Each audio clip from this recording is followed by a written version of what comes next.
ನಮ್ಮ ತಂದೆ ತಾಯಿಗಳಾಗಿರ್ಬೋದು ಅಥವಾ ಪರಿವಾರದವರಾಗಿರ್ಬೋದು ಅವರಿಗೆ ನಾವು ಸಮಯ ಕೊಡ್ಲಿಕ್ಕೆ ಆಗ್ತಾ ಇಲ್ಲ.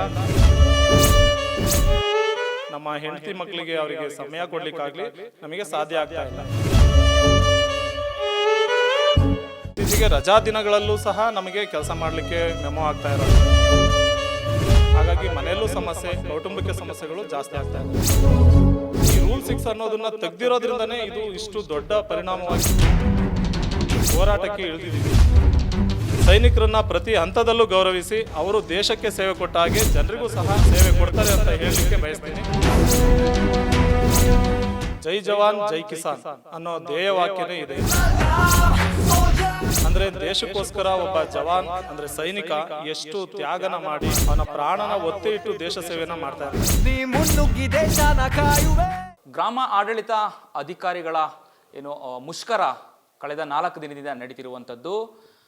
ನಿವೃತ್ತ ಮಾಜಿ ಸೈನಿಕರು VA ಅಧಿಕಾರಿಯಾಗಿ ಕೆಲಸವನ್ನು ನಿರ್ವಹಿಸ್ತಾ ಇದ್ದಾರೆ. ಚಿಕ್ಕಮಗಳೂರು ಜಿಲ್ಲೆ ಕಡೂರು ತಾಲೂಕಿನಲ್ಲಿ ಅಶೋಕ್ ಫ್ರಾನ್ಸಿಸ್ ಅವರು ನಿವೃತ್ತ ಸೈನಿಕರಾಗಿ ಈಗ ಗ್ರಾಮ ಆಡಳಿತ ಅಧಿಕಾರಿಯಾಗಿ ಸೇವೆಯನ್ನು ಸಲ್ಲಿಸ್ತಾ ಇದ್ದಾರೆ. ಅವರೆಲ್ಲ ಏನೆಲ್ಲ ಸಮಸ್ಯೆಗಳನ್ನು ಅನುಭವಿಸಿದ್ದಾರೆ ಅವರ ಒಂದು ಫೀಲ್ಡಲ್ಲಿ ಅನ್ನುವಂಥದ್ದನ್ನು ಸ್ವತಃ ಅವ್ರನ್ನೇ ನಾನೀಗ ಕೇಳ್ತಾ ಹೋಗ್ತಿದ್ದೀನಿ.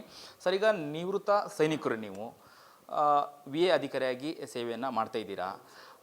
ದೇಶವನ್ನು ಕಾಯ್ತಿದ್ದವರು ಈಗ ಒಂದು ಗ್ರಾಮದ ಒಂದು ಏಳಿಗೆಗೋಸ್ಕರ ನೀವು ಶ್ರಮಿಸ್ತಾ ಇದ್ದೀರಾ ಅನ್ನುವಂಥದ್ದು. ಏನೆಲ್ಲ ಸಮಸ್ಯೆಗಳು ಈಗ ನಿಮ್ಮ ಭಾಗದಲ್ಲಿದೆ?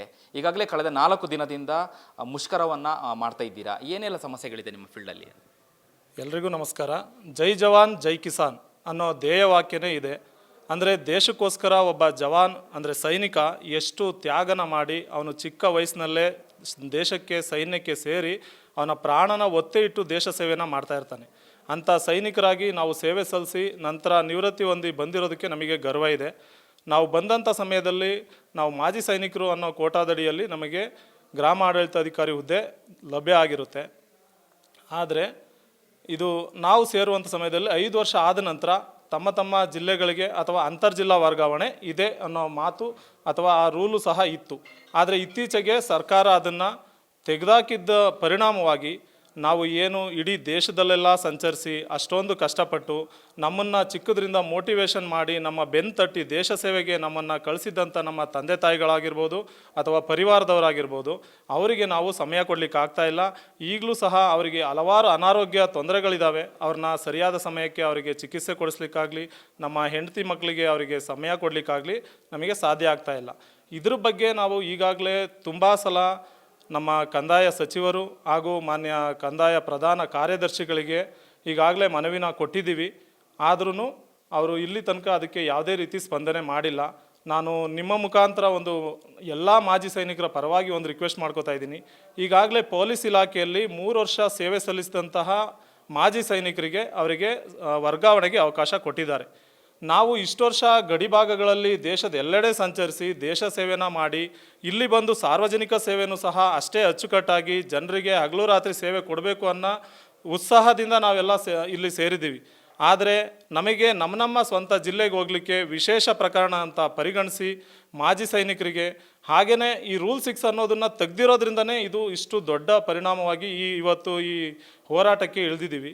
ಹಾಗಾಗಿ ಆ ರೂಲ್ 6 ತಂದರೆ ಪತಿ ಪತ್ನಿ ಪ್ರಕರಣ ಇರ್ಬೋದು, ವಿಶೇಷ ಚೇತನರಿರ್ಬೋದು, ಹಾಗೆ ತುಂಬ ದೂರದ ಜಿಲ್ಲೆಗಳಿಂದ ಇರುವಂಥ ನನ್ನ ಗ್ರಾಮಾಡಳಿತ ಸ್ನೇಹಿತರಿರ್ಬೋದು, ಅವರು ಎಲ್ರಿಗೂ ಸಹ ಈ ಒಂದು ಅನುಕೂಲ ಆಗುತ್ತೆ. ಅವರವರ ಜಿಲ್ಲೆಗೆ ಹೋಗಿ ಅವರ ಕುಟುಂಬ ಪರಿವಾರದವ್ರ ಜೊತೆಗೆ ತಮ್ಮ ಕೆಲಸವನ್ನು ಸುಸೂತ್ರವಾಗಿ ಮಾಡುವಂತಹ ನಿಟ್ಟಿನಲ್ಲಿ ಎಲ್ಲರೂ ಕಾರ್ಯೋನ್ಮುಖರಾಗ್ತಾರೆ. ಉತ್ತಮ ಕಾರ್ಯವನ್ನು ನೀಡಲಿಕ್ಕೆ ನಾವು ಸಹ ಪ್ರಯತ್ನ ಪಡ್ತೀವಿ.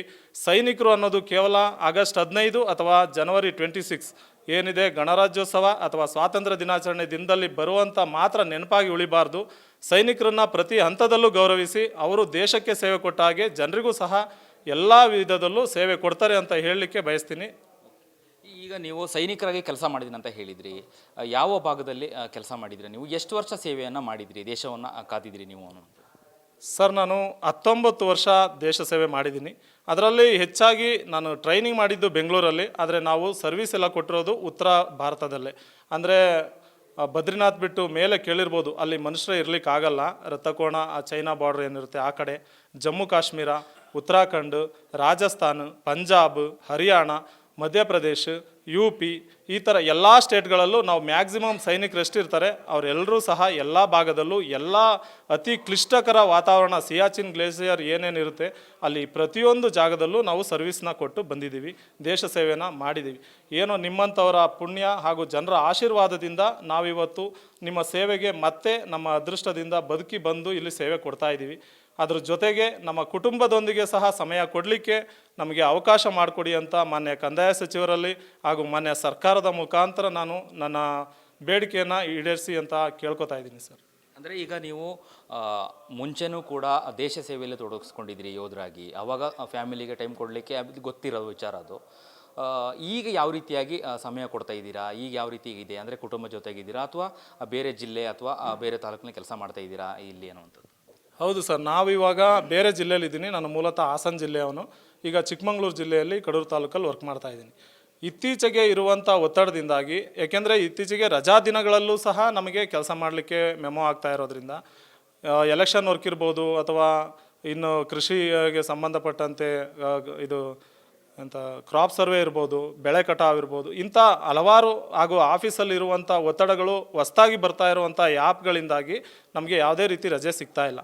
ಸೊ ಹಾಗಾಗಿ ಮನೆಯಲ್ಲಿ ವೃದ್ಧ ತಂದೆ ತಾಯಿಗಳು ಚಿಕ್ಕ ಮಕ್ಕಳಿದ್ದಾಗ ಅವರ ಆರೋಗ್ಯದ ಕಡೆಗೇ ನಾವು ಜಾಸ್ತಿ ಗಮನ ಕೊಡಲಿಕ್ಕೂ ಆಗ್ತಾ ಇಲ್ಲ. ಹಾಗಾಗಿ ಮನೆಯಲ್ಲೂ ಸಮಸ್ಯೆ, ಕೌಟುಂಬಿಕ ಸಮಸ್ಯೆಗಳು ಜಾಸ್ತಿ ಆಗ್ತಾ ಇದ್ದಾವೆ. ನಾವು ಸಮಾಜನೇ ಅರಿದೇ ಇರೋ ವಯಸ್ಸಲ್ಲಿ ನಾವು ದೇಶ ಸೇವೆ ಮಾಡಲಿಕ್ಕೆ ಅಂತ ಹೋಗಿರ್ತೀವಿ. ಈಗ ಬಂದಾಗಲಾದರೂ ಸಮಾಜದ ಜೊತೆ ಬೆರೆತು ನಮ್ಮ ಕೌಟುಂಬಿಕ ಜೀವನವನ್ನು ನಡೆಸಲಿಕ್ಕೆ ಹಾಗೂ ಸಾರ್ವಜನಿಕರ ಜೊತೆ ಬೆರೀಲಿಕ್ಕೂ ಸಹ ಅನ್ಯ ಇಲಾಖೆ ಥರ ನಮಗೂ ಸಹ ಅವಕಾಶ ಮಾಡಿಕೊಡಿ ಅಂತ ನಾವು ಒಂದು ಬೇಡಿಕೆನ ಇಡ್ತಾ ಇದ್ದೀವಿ ಸರ್. ಈ ಒಂದು ಪ್ರಜಾಧ್ವನಿ ವಾಹಿನಿ ಮುಖಾಂತರ, ಪ್ರಜಾಧ್ವನಿ TV ಮುಖಾಂತರ ನಿಮ್ಮ ಫ್ಯಾಮಿಲಿಗೆ ಏನಾದರೂ ಹೇಳೋದಿದ್ರೆ, ಅಂದರೆ ಈ ಹಿಂದೆನೂ ಕೂಡ ನೀವು ಫ್ಯಾಮಿಲಿಗೆ ಟೈಮ್ ಕೊಡೋಕ್ಕಾಗಲಿಲ್ಲ, ಈಗಲೂ ಕೊಡೋಕ್ಕಾಗ್ತಾ ಇಲ್ಲ, ನಮ್ಮ ವಾಹಿನಿ ಮುಖಾಂತರ ಹೇಳೋದಿದ್ರೆ ಏನು ಹೇಳ್ತೀರಾ? ಸರ್, ಅದು ಕುಟುಂಬ ಅಂತ ಬಂದಾಗ ಪ್ರತಿಯೊಬ್ಬನಿಗೂ ಅದು ವೈಯಕ್ತಿಕ ಆಗುತ್ತೆ. ನಾವು ಸಾರ್ವಜನಿಕ ಸೇವೆಗೆ ಅಂತ ಸೇರಿದ್ದೀವಿ, ಅದನ್ನು ಸಾರ್ವಜನಿಕ ಸೇವೆನ ಉತ್ತಮವಾಗಿ ಮಾಡ್ತೀವಿ. ಆ ನಿಟ್ಟಿನಲ್ಲಿ ನನ್ನ ಕುಟುಂಬದವರು ಸಹ ನನಗೆ ತುಂಬ ಸಪೋರ್ಟ್ ಮಾಡ್ತಾ ಇದ್ದಾರೆ. ಅವರ ನೋವು ನನಗೆ ಗೊತ್ತಾಗಬಾರ್ದು ಅನ್ನೋ ಉದ್ದೇಶಕ್ಕೋಸ್ಕರ ಅವರ ನೋವನ್ನು ಅವರೇ ನುಂಗ್ಕೊಂಡು ನಮ್ಮಂಥವರ ಸಾವಿರಾರು ಕುಟುಂಬದವ್ರಿಗೆ ಎಲ್ರಿಗೂ ಸಹ ಅವರವರ ಫ್ಯಾಮಿಲಿ ಸಪೋರ್ಟಿವ್ ಆಗಿ ನಿಂತಿರೋದಕ್ಕೇ ನಾವಿವತ್ತು ಸೇವೆ ಮಾಡ್ತಾ ಇದ್ದೀವಿ. ಇಲ್ಲ ಅಂದರೆ ಯಾರೂ ಸೇವೆ ಮಾಡಲಿಕ್ಕೆ ಸಾಧ್ಯ ಇಲ್ಲ. ನಮ್ಮ ಕುಟುಂಬದವರಿಗೆ ಆದಷ್ಟು ನಾವು ಸಮಯ ಕೊಡಲಿಕ್ಕೆ ಪ್ರಯತ್ನ ಪಡ್ತೀವಿ. ಇದಕ್ಕೆ ಸರ್ಕಾರನೂ ಸಹ ಸ್ಪಂದಿಸಿ ನಮ್ಮ ಬೇಡಿಕೆನ ಈಡೇರಿಸುತ್ತೆ. ಸಾಧ್ಯವಾದಷ್ಟು ಬೇಗ ನಿಮ್ಮನ್ನು ಸೇರಿಕೊಂಡು ನಿಮ್ಮ ಜೊತೆಗಿದ್ದು ಕೆಲಸ ಮಾಡ್ತಾ ನಿಮಗೂ ಸಮಯ ಕೊಡ್ತೀನಿ ಅಂತ ಹೇಳಲಿಕ್ಕೆ ಬಯಸ್ತೀನಿ ಸರ್. ಇದಿಷ್ಟು ನಿವೃತ್ತ ಯೋಧ VA ಅಧಿಕಾರಿಯಾಗಿ ಕೆಲಸ ಮಾಡ್ತಿರುವಂತಹ ಅಶೋಕ್ ಫ್ರಾನ್ಸಿಸ್ ಅವರ ಮಾತಾಗಿತ್ತು. ಅಂದರೆ ಇಷ್ಟು ವರ್ಷಗಳ ಕಾಲ ಅಂದರೆ ದೇಶ ಸೇವೆಯನ್ನು ಮಾಡಿ ಸಂಸಾರದಿಂದ ನಾನು ಹೊರಗಡೆ ಇದ್ದೆ, ಸಮಯ ಕೊಡೋಕ್ಕಾಗ್ತಿಲ್ಲ. ಈಗ VA ಅಧಿಕಾರಿಯಾಗಿ ನಾನು ಕೆಲಸ ಮಾಡ್ತಿದ್ದೀನಿ, ರಾಜ್ಯದಲ್ಲೇ ಕೆಲಸ ಮಾಡ್ತಿದ್ದೀನಿ, ಆದರೂ ಕೂಡ ಸಂಸಾರಕ್ಕೆ ಟೈಮ್ ಕೊಡೋಕ್ಕಾಗ್ತಾ ಇಲ್ಲ ಅನ್ನುವಂಥ ಮಾತನ್ನು ಸ್ವತಃ ನಿವೃತ್ತ ಯೋಧ ಈ ಪ್ರೆಸೆಂಟು ಕಡೂರಿನಲ್ಲಿ ಕೆಲಸ ಮಾಡ್ತಿರುವಂತಹ VA ಅಧಿಕಾರಿ ಅಶೋಕ್ ಫ್ರಾನ್ಸಿಸ್ ಅವರ ಮಾತಾಗಿತ್ತು. ಕ್ಯಾಮ್ರಾ ಪರ್ಸನ್ ಗಗನ್ ಜೊತೆ ಅಭಿಜಿತ್ ಗಣೇಶ್, ಪ್ರಜಾಧ್ವನಿ TV, ಬೆಂಗಳೂರು.